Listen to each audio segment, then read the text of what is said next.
Hello students, நம்ம இன்னைக்கு இந்த வீடியோவில் என்ன பார்க்க போகிறோம்னா சாப்டர் 3ல அண்டர்ஸ்டாண்டிங் குவாட்ரிலேட்டரல்ஸ் அப்படின்னு உரிய இன்ட்ரோடக்ஷன் பார்ட்டை நம்ம இந்த சாப்டரில் இந்த வீடியோவில் நம்ம பார்க்க போகிறோமா கிளாஸ் 8க்கு. ஸோ இதுலேருந்து தான் உங்களுக்கு 9th 10th ப்ராப்ளம்ஸ் கொஞ்சம் இம்பார்ட்டண்ட் அப்படியே ஸ்டார்ட் ஆகும். சரிங்களா? ஒரு குவாட்ரிலேட்டர் போன 7th நீங்கள் என்ன படிச்சிருப்பீங்க? லைன்ஸ் அண்ட் ஆங்கிள்ஸ், ட்ரையாங்கிள்ஸ் இதெல்லாம் படிச்சிருப்பீங்களா? இப்போ அதனுடைய மேஜர் வெர்ஷன் தான் குவாட்ரிலேட்டரல்ஸ். ஞாபகத்தில் வச்சுக்கோங்க. சரிங்களா? இப்போ குவாட்ரிலேட்டரல்ஸ் படிக்கிறதுக்கு முன்னாடி நீங்கள் என்ன ஞாபகத்தில் வச்சுக்கோங்கன்னா, பிளேன் சர்ஃபேஸ் அப்படின்னா என்ன? சரிங்களா? பிளேன் சர்ஃபேஸ்னா என்ன, அப்புறம் பிளேன் கர்வ் அப்படின்னா என்ன அப்படின்றத ஞாபகத்தில் வச்சுக்கணும். சரிங்களா? ஒரு பிளேன் சர்ஃபேஸில் ஏதாவது ஒரு ஏரியாவில் உள்ள ஒரு சைடு ஒன்று போகுதுன்னு வச்சுக்கோங்க. இப்படி இப்படி இப்படி ஒரு சர்ஃபேஸ் போகுதுன்னு வச்சுக்கோங்க. இந்த மாதிரி போய்கிட்டு இருக்கு. இந்த லைன் போகுது பார்த்தீங்களா? இதுக்கு பேர் தான் என்ன சொல்லுவாங்கன்னா பிளேன் சர்ஃபேஸ் அப்படின்னு சொல்லுவாங்க. பிளேன் சர்ஃபேஸ் அப்படின்னு சொல்லுவாங்கம்மா. இதில் இந்த இடத்துல ஹையர் ஆகி மேக்ஸிமம் ஆகி மினிமம் ஆகுதா? இப்படி மேலே போய் கீழே வருதுங்களா? இந்த போர்ஷனை தான் என்ன சொல்லுவாங்கன்னா பிளேன் கர்வ் அப்படின்னு சொல்லுவாங்க. இந்த போர்ஷன் என்ன சொல்லுவாங்க? பிளேன் கர்வ் அப்படின்னு சொல்லுவாங்க. நல்லா அண்டர்ஸ்டாண்ட் பண்ணிக்கோங்க. ஏன்னா இந்த இன்ட்ரோடக்ஷன் பார்ட் பார்த்தா தான் நீங்கள் உள்ளே போய் எக்ஸைஸ் ப்ராப்ளம் ஈஸியாக போட முடியும். அதனால் இன்ட்ரோடக்ஷன் பார்ட் ரொம்ப முக்கியம், பார்த்துக்கோங்க. சரி, இப்போ பிளேன் சர்ஃபேஸ் பிளேன் கர்வ்னா என்னன்னு புரிஞ்சா? ரைட். இப்போ இதில் உள்ள சில ஃபிகர்ஸ் நம்ம பார்க்க போகிறோம். சரி, என்னென்ன ஃபிகர்ஸ் பார்க்க போகிறோம்? ஃபஸ்ட்டு வந்து பாலிகன்ஸ். பாலிகன்ஸ்னால் என்ன அர்த்தம்னாமா, a simple closed curve. Definition சொல்கிறேன், படித்து வச்சுக்கோங்க. A simple closed curve made up of only line segments. Only line segments. அதாவது பாலிகன்னா என்ன அர்த்தம்னா, பாலிகன்றது ஒரு ஃபிகர். அந்த ஃபிகர் எப்படி இருக்கும்னா, வெறும் லைன் செக்மெண்ட்ஸால் மட்டும்தான் அது ஃபார்ம் ஆகிருக்கும். வேறு எதாலையும் ஃபார்ம் ஆகிருக்காது. சார் புரியலையே சார். சரி, இப்போ உங்களுக்கு எக்ஸாம்பிள் சொல்கிறேன், புரியும் பாருங்கள். இப்போ ஒரு ட்ரையாங்கிள் இருக்குமா? இது பாலிகனா? S, definitely polygon. இங்கே பாருங்கள், இது ஒரு லைன் செக்மெண்ட்டாக 2 பாயிண்ட் ஜாயின் பண்ணுறது. ரைட்டுங்களா? இங்கே பாருங்கள், இது ஒரு லைன் செக்மெண்ட். இங்கே பாருங்கள், இதுவும் லைன் செக்மெண்ட் தான். வேறு எதுவுமே வரல. சரிங்களா? அப்போ இதை என்ன சொல்லிடலாம்? நம்ம பாலிகன்னு சொல்லிடலாம். புரிஞ்சுங்களா? இப்போ அதே மாதிரி என்ன சொல்லலாம்? ஸ்கொயர், ரெக்டாங்கிள்னு. இது பூராமே பாருங்கள் லைன் செக்மெண்ட்டாக இருக்குது பாருங்கள். இது எல்லாமே லைன் செக்மெண்ட். இந்த மாதிரி வந்தால் பாலிகன்ஸ். இந்த இப்படி வரணும். இந்த மாதிரி பென்டகன் கொடுத்துருந்தாங்கன்னா இதுவும் என்னது? இங்கே ஒரு லைன், இங்கே ஒரு லைன், இங்கே ஒரு லைன், இங்கே ஒரு லைன், இங்கே ஒரு லைன். லைன் செக்மெண்ட்டாக கன்வெர்ட் ஆகுதா? ஸோ இதையும் என்ன சொல்லிடலாம்? நம்ம பாலிகன் அப்படின்னு சொல்லலாம். சரி, இப்போ பாலிகன் இல்லாதனா எப்படி சார் அப்படின்னா, இது என்னது? இதுவும் க்ளோஸ்டு கர்வ் தான். ஏன் ஞாபகத்தில் வச்சுக்கோங்க, க்ளோஸ்டு கர்வ். க்ளோஸ்டில் இருக்கணும், ஓப்பனில் இருக்கக்கூடாது. இப்போ ஃபார் எக்ஸாம்பிள், இப்போ இதே டயக்ராம் இப்படி வந்திருக்குன்னு வச்சுக்கோங்க. இது மேலே என்ன இருக்குது? ஓப்பனில் இருக்கா? அப்போ இது என்ன சொல்ல முடியாது? பாலிகன்னு சொல்ல முடியாது. ஏன்னா மேலே ஓப்பனில் இருக்கு பாருங்கள். புரிஞ்சுங்களா? இது வந்து க்ளோஸ்டு கர்வு, பட் என்னவா இருக்குது? கர்வாக இருக்குது, நாட் எ லைன் செக்மெண்ட். அப்போ இதை என்ன சொல்லுவோம்? Not a polygon. இது என்ன சொல்லுவோம்? Not a polygon. சரி, இதே மாதிரி இன்னொரு எக்ஸாம்பிள் சொல்லுவா. ஒரு வீடு இருக்குன்னு வச்சுக்கோங்க. வீடோட நிலக்கதவு இப்படி இருக்குன்னு வச்சுக்கோங்க. ஃப்ரண்ட் டோர் இல்லை வாசல் இப்படி இருக்குன்னு வச்சுக்கோங்க. இது பாலிகனா? இல்லையே. இது ஒரு லைன் செக்மெண்ட், இது ஒரு லைன் செக்மெண்ட், இது ஒரு லைன் செக்மெண்ட். பட் மேலே என்னமா இருக்குது? கர்வ் வந்திருக்கு. நம்மளுக்கு எல்லாமே லைன் செக்மெண்ட் வித் க்ளோஸ்டாக இருந்தால் தான் பாலிகன். அப்போ இதுவும் என்ன சொல்லிடலாம்? Not a polygon. புரிஞ்சுங்களா? இப்போ பாலிகன்னா உங்களுக்கு என்னன்னு ஒரு ஐடியா வந்துருச்சுங்களா? சரி, நெக்ஸ்ட் நம்ம இதில் உள்ள டயகனல்ஸ் என்னன்னு பார்க்க போகிறோம். ரைட்டுங்களா? ஸோ இந்த டயகனல்ஸ்க்கு இன்னொரு பேர் என்ன சொல்லுவாங்கன்னா கிளாசிஃபிகேஷன் ஆஃப் பாலிகன். சரிங்களா? எதில் வருமா? Classification of polygons.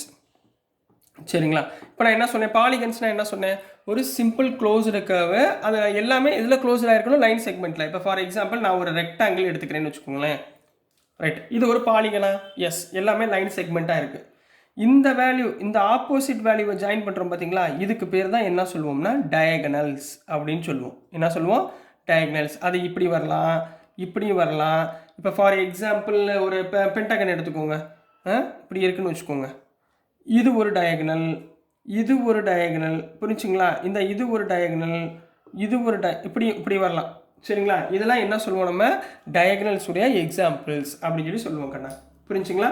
So next நீங்கள் படிக்க வேண்டியது கான்வெக்ஸ் பாலிகன். Convex polygon. பாலிகன்னா புரிஞ்சா? கான்வெக்ஸ் பாலிகன்னா என்ன அர்த்தம்னா, கான்வெக்ஸ் மீன்ஸ் இன்னர், உள்ளுக்குள்ளே இருக்கிறதுமா. சரிங்களா? கான்வெக்ஸ் கான்கேவ்னு இருக்கு. சரிங்களா? உள்ளுக்குள்ளே இருக்கிறது பாலிகன் என்ன அப்படின்றத பார்க்க போகிறோம். இதோடைய டெஃபினிஷன் என்னன்னா, convex polygon is if all angles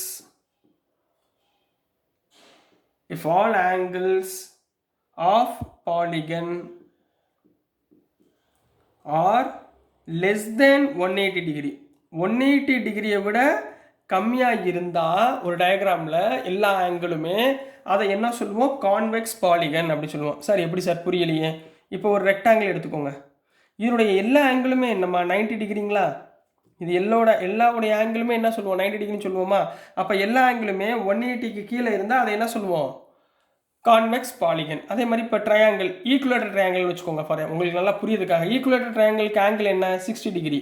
அப்போ இது 60 டிகிரியாக இருந்தால் இதுவும் 60, இதுவும் 60.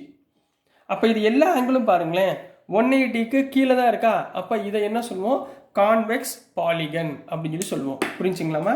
நெக்ஸ்ட் நம்ம கான்கேவ் பாலிகன். அப்போ உங்களுக்கு தெரியும் கான்கேவ் பாலிகன்னா என்னவா இருக்க போகுது? Greater than 180 degree. ரைட்டுங்களா? அதாவது ஆல் ஆங்கிள்ஸ் கிரேட்டர் தென் 180 டிகிரியாக இருந்தால் அது கான்கேவ் பாலிகன். சார் இது என்ன சார் புரியலையே, இதுக்கு ஒரு டயக்ராம் சொல்லுங்களேன் சார் அப்படின்னு சொன்னீங்கன்னா, இப்போ இதுக்கு ஒரு எக்ஸாம்பிள், ஒரு ஸ்கொயர் நான் எடுத்துக்கிறேன். இதோடைய 4 ஆங்கிளுமே என்னவா இருக்கும்? 90 டிகிரி. அப்போ இது என்னவா மாறிடும்? கான்வெக்ஸாக மாறிடும். ரைட்டுங்களா? இப்போ நான் இந்த சென்டர் பாயிண்ட்லேருந்து இந்த 2 ரேடியஸை நான் எடுக்கிறேன். இந்த மாதிரி எடுக்கிறேன்னு வச்சுக்கோங்க. ரெண்டு டயகனல் பார்ட் எடுக்கிறேன்னு வச்சுக்கோங்களேன். இப்போ இந்த ஆங்கிள் தீட்டாவாக இருந்தால் இந்த மேலே உள்ள ஆங்கிள் என்னவாக இருக்கும்? 180யை விட பெருசாக இருக்கும். என்னவாக இருக்கும்? 180 டிகிரியை விட என்னவாக இருக்கும்? பெருசாக இருக்கும். ரைட்டுங்களா? அப்போ இந்த ஆங்கிள் பெருசாக இருக்கா? அப்போ எல்லா ஆங்கிளுமே உனக்கு என்னவாக இருக்கணும்? இதில் ஏதாவது ஒரு ஆங்கிள் வந்து என்னவாக இருக்கணும்? Greater than 180 degree. சரிங்களா? இது நல்லா ஞாபகத்தில் வச்சுக்கோங்க.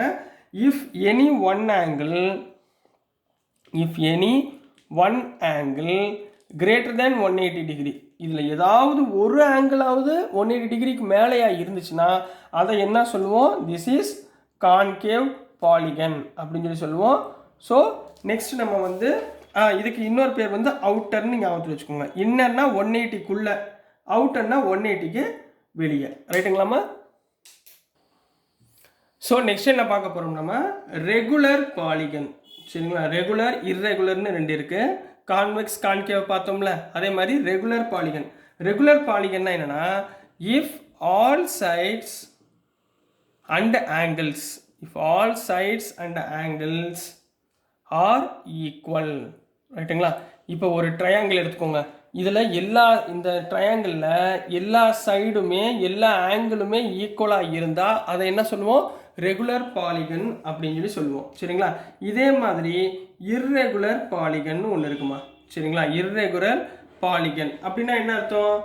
அதே டைரக்ட் ஆப்போசிட்டில் போட்டுருங்க. If all sides and angles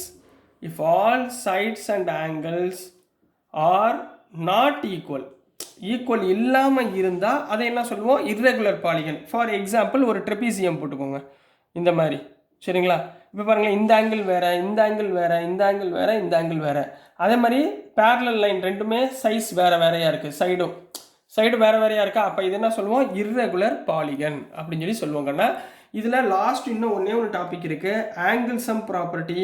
இதை நீங்கள் 7th படிச்சிருப்பீங்க. சரிங்களா? ஆங்கிள் சம் ப்ராப்பர்ட்டி என்ன கண்ணா? ஆங்கிள் சம் ப்ராப்பர்ட்டினா 3 ஆங்கிள், இப்போ ட்ரையாங்கிள் இருக்குது, 3 ஆங்கிளையும் நம்ம ஆட் பண்ணோம்னா நமக்கு என்ன வரணும்? 180 டிகிரின்னு வந்துச்சுன்னா அது ஆங்கிள் சம் ப்ராப்பர்ட்டி. அதாவது sum of angles equal to 180 degree. இப்போ அடுத்த கேள்வி கேட்கணும், ட்ரையாங்கிளுக்கு ஓகே சார், நீங்கள் அப்போ ட்ரெபீசியம் இல்லை பாலிகன் கொடுத்தாங்கன்னா நம்மளுக்கு 4 ஆங்கிள் 5 ஆங்கிளில் கிடைக்கும், அதில் எப்படி நீங்கள் ஆங்கிள் சம் ப்ராப்பர்ட்டி கண்டுபிடிக்கிறீங்க அப்படின்னு சொல்லி கேட்டால் அதுக்கு ஒரு ஜென்ரல் ஃபார்ம் இருக்குமா? தேர்ஃபோர் ஜென்ரல் ஃபார்ம் ஞாபகத்தில் வச்சுக்கோங்க. General form to find the sum of angles is equal to n-2 × 180 degree. அதாவது இப்போ 4 சைடு இருக்கு வச்சுக்கோங்களேன், இங்கே 4 போட போகிறீங்க. ரைட்டுங்களா? இப்போ பாருங்கள் 4 - 2, இப்போ ட்ரெபீசியமோட சம் ஆஃப் ஆங்கிள்ஸ் கண்டுபிடிக்க சொல்கிறாங்க. இப்போ சம் ஆஃப் ஆங்கிள்ஸ்னால் இங்கே 4 ஆங்கிள் இருக்காங்க. அப்போ எண்ணுக்கு பதிலாக என்ன போடுவீங்க 4 போடுவீங்களா அப்போ 4 - 2னா 2 2 × 180 360 அப்போ இதோடைய சம் ஆஃப் ஆங்கிள்ஸ் எவ்வளவு 360 புரிஞ்சுங்களா ரைட்டுங்களா இந்த மாதிரி தான் நம்ம ஆங்கிள்ஸை ஃபைண்ட் பண்ண போகிறோம் ஸோ இதோட உங்களுக்கு இன்ட்ரோடக்ஷன் பார்ட் ரொம்ப ரொம்ப முக்கியம் இதை படிச்சுட்டு அதுக்கப்புறமா நீங்கள் எக்ஸசைஸ் ப்ராப்ளம் பாருங்கள் உங்களுக்கு ஈஸியாக புரியும் ஸோ டியர் ஸ்டூடெண்ட்ஸ் நான் அனுப்புகிற வீடியோஸ் உங்களுக்கு புரிஞ்சிருக்கும்னு நம்புகிறேன் பிடிச்சிருந்துச்சுன்னா மறந்துடாமல் லைக் பண்ணுங்கள் ஷேர் பண்ணுங்கள் மறக்காமல் சப்ஸ்கிரைப் பண்ணி சப்போர்ட் பண்ணுங்கள் ஸ்டூடெண்ட்ஸ் தேங்க்யூ